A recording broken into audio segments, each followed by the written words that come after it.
Hello and welcome to the Patreon exclusive Let's Build the Perfect Monk video. Probably it will be called something better. Cheers. It is outrageously warm in the United Kingdom right now. Like it's 9 p.m. at night and I'm still boiling. But I'm keeping my hat on because I didn't shave. Okay, so a couple of things. First of all, this is just my thoughts on the perfect monk build. My perfect monk build. I think it's very strong. I think it's very flavorful. You don't need to do exactly what I'm doing. Obviously, you can use this as kind of a guide if you want help making your own monk build, or you can look at it at ideas and then take it in a completely different direction. That's totally fine. But we're going to be building for mostly optimized, and yeah, that's basically it. Mostly optimized and a lot of fun. Let me just check that we're recording. We are. Great. Okay. First things first. Race. Mountain Dwarf. Mountain Dwarves are the best race for Monk, hands down, because we are the most multi-ability dependent class, which means we need that Mountain Dwarf traits that gives you a +2 in 2 different ability scores. So Mountain Dwarves get ability score to increase by 2. All Dwarves get that, so we pick Dexterity. And then if you've got the Origin Manager Custom Origin, which you should have because it's just way better, you can also swap out the Mountain Dwarf ability, which is +2 to Strength. You can swap that to Wisdom. So this basically just allows you to tweak your Origin and say, you know, most monks might be, most dwarves might grow up strong, but my monk dwarf grew up wise, and that's totally fine. The only other thing we're going to swap out with the Origin Manager is Origin proficiencies. Dwarves get Dwarven combat training, which I think gives you proficiency in like a battle axe and a warhammer and stuff like that. All you're going to do is swap that out for proficiency with a longsword, with a crossbow, and with a couple of tools. I chose Thieves' Tools and Disguise Kit because I think they're really useful, but you can pick whatever you like. Then, obviously, we go to ability scores, point by. This is what I've gone for. 15 Dex and 15 Wisdom and 14 Con as the big 3. With our ability score increases, that gives us 17 Dex and 17 Wisdom, which is pretty good. And then I put the final 2 points into Charisma to give us 10 Charisma. That leaves you with a 8 Intelligence and an 8 Strength, so you're stupid and weak. But you are a monk, you can't be good at everything, so kind of have to take that on the chin. If you wanted to, though, you could swap this 10 in Charisma to a 10 in Intelligence, if you think that's going to fit your playstyle better or whatever. But I like being at least not bad at the social stuff. And yeah, okay. With that in mind, go to our class, pick Monk, obviously. And we get 3 proficiencies straight up. We're going to take Stealth, and Acrobatics, and Bagpipe proficiencies, because that's just optimal. Always take Bagpipe proficiencies whenever you can. And that's kind of what we're looking like. We also get a background here. Forget this. This is like a...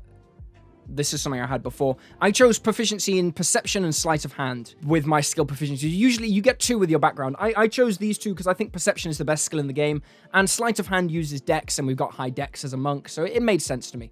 But you can swap these out for anything you like, but I really like high passive perception, so... Okay, that's the boring stuff. Now, that's like the stuff that... the first level stuff. So let's take a look at us at level 1. At level 1, this is what we're working with. We do have a longsword, but we can't use it as a monk weapon, so at this level, you're going to be using a quarterstaff for 1d8 damage. We'll get to that longsword in a second. Importantly, though, things to note, 16 AC at level 1 is very good. And we haven't actually spent any gold yet. You might need to... I don't know how much longswords cost, does it say? 15 gold, yeah. So you should be able to afford a longsword by level 2, which is when we need it. And you can just use a quarterstaff at level 1. So, point is, yeah, level 1, we're looking pretty great. We've got a 15 passive perception, a 13 passive insight, which is great. And, yeah, 16 AC, good damage right now. Okay, I'm not going to flip back to the monk that often. I'm just going to pop in every now and then so you can kind of see what we're looking like at what time. But you'll be familiar with a lot of this stuff. What I'm going to do is I'm going to put us straight to level 4. So we can take this in a round. And also, something you've got to make sure you do is go to the optional feature manager and make sure you've got all of these optional features turned on. Because I don't know why they're not automatically turned on, but they should be, because they are basically mandatory. So obviously at second level, you've got your dedicated weapon feature. That's going to be our longsword. If you've seen the main video, you'll know that means we can hit with a D10 as a dexterity weapon, which is just crazy. That's really cool. That's going to be our main weapon for all the way through the game up to level 17. Key, obviously we're going to be using Flurry of Blows, blah, blah, blah. And Key Fueled Attack, I don't really use this that much, but it does come into play in a second because we're picking for our monk tradition, the Way of Mercy. The best monk ever made is the Way of the Demon Fist. It's not on D&D Beyond, it's only in the DM's Secret Weapon magazine, unfortunately. But the second best that's available is definitely the Way of Mercy. I really like this one, but you can pick any of them. I don't think any of them are really awful, apart from maybe Sun Soul is pretty bad. Oh, I don't have it on here, but I'm a big fan of the Long Death Monk. I need to unlock that, clearly. The Way of Mercy Monk, the important things of this one are the Way of Mercy feature. This is why we didn't take Insight at the beginning, because we get it now, so we're now proficient in Insight as well. And Hand of Healing, which means when you... As an action, you can spend 1 key point to heal a creature equal to a roll of your martial arts die plus your wisdom modifier. So basically, you get a little bit of healing. But more importantly, when you use Flurry of Blows, you can replace one of those attacks with the healing touch. The problem monks have is that you're kind of vulnerable to damage because you don't have a big hit dice. What I really like about this is you can spend a key point to Flurry of Blows, hit your enemy an extra time, and then sort of heal yourself up. And all the way through the game, you're going to be basically constantly regenerating yourself for kind of free, which is really nice. You also have Hands of Harm, which is good, but when you hit a creature with an unarmed strike, so it doesn't happen when we use our longsword, sadly, you can spend 1 key point to deal extra necrotic damage equal to a roll of your martial arts die plus your wisdom modifier. So at the moment, it's better to use key points on Flurry of Blows. However, you might want to use Hand of Harm when you crit somebody. That's basically the best time to use Hand of Harm. If you crit someone, that damage is doubled, so adding on more damage dice goes a bit further. But for now, don't worry about Hand of Harm. Mostly, we're just going to be doing a bit of healing. At 4th level, ability score increase, we're going to pop in 1 to Dexterity and 1 to Wisdom. Okay, let's go have a look at how our monk is looking at level 4. So, first of all, 18 AC, that is fantastic. You've got the long swords here, dedicated weapon. So, we're hitting with a +4 to hit, not bad, that'll go up in a... Oh no, sorry, +6 to hit, and that'll go up next level. And dealing 1d10 +4. Got some great abilities. Insight, passive insight and passive perception are 16. They're going up to 17 at next level. And yeah, just some all-around beautiful things. We can be stealthy, sleight of hand. We're just looking really nice. If you've taken this build as it is so far, you won't feel like you're weaker than a fighter. Or at least I shouldn't think you will. Especially if you can manage to take a long rest quite often. So level 5, extra attack and stunning strike, obviously amazing. Key empowered strikes at level 6. Your unarmed strikes count as magical. That's important, although it won't actually matter with the magic item I want us to pick up at this level. Unarmored movement, you're now moving 40 feet a turn. Pretty good. Evasion's obviously fine. Stillness of mind. And then you get to ability score improvement again. This time, we're just going to put it straight into dexterity. Oh, I chose feet there. Sorry. Dexterity.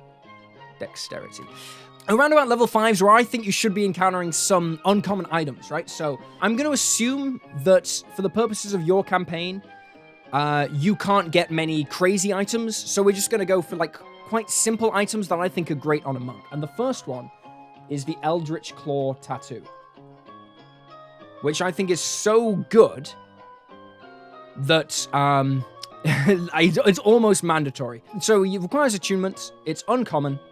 It's a tattoo, which is very thematic for monks. They all got tattoos. Your unarmed strikes count as magical, which is awesome, and you get a +1 to attack and damage rolls with unarmed strikes. That's just perfect for monks already. And then, as a bonus action, you can empower it for 1 minute, and each of your melee attacks with a weapon or an unarmed strike, so it works on your longsword blows too, can reach a target up to 15 feet away as inky tendrils launch towards the target. So it's basically Venom from Spider-Man. And then in addition, your melee attacks deal an extra 1d6 force damage on a hit. Now, because monks attack more than any other class in the game, that means this is amazing on monks, right? While this is active, if you're using Flurry of Blows, you're hitting for an additional 4d6 force damage every turn. It's just crazy. So this is one of those ones that, if you're worried that your monk is underpowered, this tattoo alone just it's insane. The second one that I'd like to pick up here is the uncommon item Dragonhide Belt. Of course, if you can get a rare or in a very rare version as the game goes on. I don't know how generous your DM is with items, but these 2 items are priced at around 500 gold each, so you should be able to get them. They're designed to be got around level 5 to level 8. And this gives you a +1 to the DCs of your key features. So basically it gives you a +1 to getting your enemies with Stunning Strike. And then you can use an action to regain key points equal to roll of your martial arts die. So at this level, around level 5, you're regaining, an average of 3 or 4 key points as an action, which is pretty good. It costs an action, which is a shame, but you can, if you ever run out, you can use an action, regain, hopefully, 4 key points, spend 1 to dodge as a bonus action, and then you're back in it next turn with 3 more key points. And after 3 rounds, the fight should be over. So those are the 2 items that I really think you want to be grabbing early on that are uncommon. So, with all that in mind, let's pop in and see how we're looking as a build. This is us at level 8, 59 hit points. We've got a 20 dexterity, a 14 wisdom, a 19 AC. When you're used to having a mouse, using a laptop tracking pad is just awful. The unarmed strikes are a +9 to hit, longswords are +8 to hit, dealing 1d10 +5. When the tattoo's active, we're dealing an extra 1d6 on every single attack. So this is what we're looking like at this level. Like I say, that Eldritch tattoo really just pumps us to crazy levels. Like, we're dealing mad damage here. But basically what we're doing at this level is the same. We're hitting with the longsword first, and then we get an extra attack, so that's 2d10, and then you're using Flurry of Blows to get as much damage in as possible. Just something to point out, the Physician's Touch, when you use Hand of Harm on a creature, you can poison them until the end of your next turn, which is, pretty decent. And if there's a creature with a lot of attacks a turn, like a creature that attacks 4 times a turn, giving them disadvantage on every single attack is probably worth using 1 key point, and you also deal extra damage as well. So Hands of Harm gets a bit better at this point, but it gets really good later. So for now, I'd still be mostly using your key points on Stunning Strikes and Flurry of Blows. So level 9, you get the Unarmored improvements. You should get more at level 9 than just faster movement. I believe that. You should, if I was in control of the universe, monks would get an extra feat at this level. Getting the ability to run across vertical surfaces and liquids is cool, but it's only during your movement, so you can't stay there. And this is not enough to keep monks on par. So I would give them a feat at level 9 as well, personally. Or maybe level 10, because Purity of Body is kind of shit. Anyway. Okay, here we go. Flurry of Healing Harm. This is important. When you make an unarmed strike with Flurry of Blows, you can use Hand of Harm with that strike without spending a key point for Hand of Harm. You can use it once per turn, but basically that's just free. Just to remind you, Hand of Harm. It deals an extra, at this level, I think we're at 1d8 plus 4 on a turn, and you poison someone. So that's just free when you Flurry of Blows. So this is why Mercy Monks are so good, I think. You're poisoning people. You can remove the, paralyzed and stun condition from your friends as well. Yeah, you just have some pretty crazy damage at this point. We're still using the longsword, though, because it's still better than our fists all the way up to level 17. Ability score improvement here, of course, we just go Wisdom. Wisdom. Level 13, you can talk to anybody. Level 14, Diamond Soul, this is really good, but, this isn't anything to do with the build. Now we get to this point here. At this point, we have 20 in both Wisdom and Dexterity. We get that at level 12. That's a really good thing to have got. We can only do that with the Mountain Dwarf. This is where you get to choose what you want to do. If you're playing 100% optimally, it's probably best to take the Lucky feat, but I'm going to put them both into Constitution, because the Lucky feat is a bit, broken. But that said, don't feel bad about taking it. If you're playing in a super brutal campaign, the Lucky feat saves your life all the time. And it's just amazing. But it's, once you've played a character with it, you're kind of done with it. So I prefer to bump Constitution. Level 17, we get the Hand of Ultimate Mercy. Basically, you can just bring someone back from the dead. And they come back for 1 action, and they come back with a bunch of hit points as well. 4d10 plus 5, so what's that an average of? 27 hit points. So it's pretty good. And then, that was good maths, by the way, by me. And it costs 5 key points, but because it only takes an action, and you can move so fast, you want to be running all around the battlefield and bringing back any allies that die, which is really cool. It's worth mentioning that this does not require the creature to be willing. A lot of spells like Revivify say the creature must be willing to be brought back to life. You can kill the big bad guy, and then bring them back to life to face trial. And they can't resist. They can't, like, say, my soul is staying in hell or whatever. You force them back, which is pretty cool. Empty body obviously is broken. Unarmored movement, yeah, whatever. Okay, ability score increase. I'm going to put these both into Constitution again, but you can put them into whatever you like. And of course, by this level, you should be getting crazy legendary items, but the item which I would say is a good one to get that isn't very difficult as your third attunement slot is quite a simple one. It's just the Bracers of Defense. Great item for monks. We'll have to attune that when we go on. So at level 20, we're rocking an AC of 22, which is very respectable. We've got a passive perception and insight of 21, which is crazy. We've got a very respectable 183 hit points with a plus, with 18 constitution. We've got max wisdom and dex. Our stunning save DC is 19. There's a glitch on D&D Beyond where it doesn't count your, for some reason, the Dragonhide belt doesn't increase the saving throw of your martial art, of your stunning strike for no reason. So even though stunning strike says it's DC 19, it's actually DC 20. And honestly, by this level, you should be able to get a Dragonhide belt plus 3. It should be a DC 22, which is, even big boss monsters with they have con scores of like plus 10, plus 14. They will fail this if you stunning strike every attack. So you just burn through those legendary resistances. And that's what my perfect monk looks like. It's got great damage with the Hands of Harm. You can get more key points with those items. You got great AC. Obviously, we've got our lowest saving throw is a plus 5 to intelligence. I mean, this is why monks are so much fun, right? Doesn't that just make you feel so warm inside just to see, with a plus 11 dex, plus 11 wisdom, plus 10 con? It's just beautiful. And you have advantage on them all because you can re-roll them. And if you took the lucky feat, you can re-roll them again. It's just amazing. So, yeah.